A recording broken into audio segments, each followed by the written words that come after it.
કોમેન્ટમાં કરી દેજો. આપણે આજે દ્વારકાધીશ દર્શન કરવાના છે દરિયાના.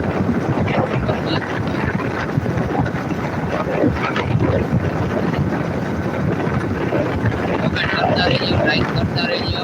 લાઈક કરવા માટે જય દ્વારકાધીશ બધાને. આજે દરિયાના દર્શન દ્વારકાધીશના કરાવવાના. બધા લાઈક કરી દેજો ભાઈ, ડબલ ટેપ કરીને સ્ક્રીન ઉપર, અને સબસ્ક્રાઇબ કરી લેજો જેને સબસ્ક્રાઇબ ના કર્યું હોય એ. બરાબર, બાય રોડ બાઇક લઈને દ્વારકા જઈએ છે. આપણે દ્વારકાના દરિયા દર્શન કરવાના છે. તમે બધા લોકો જય દ્વારકાધીશ લખી નાખજો કોમેન્ટમાં, એટલે મને ખબર પડે કે તમારે બધાને દર્શન કરવાના જ છે. તો બધા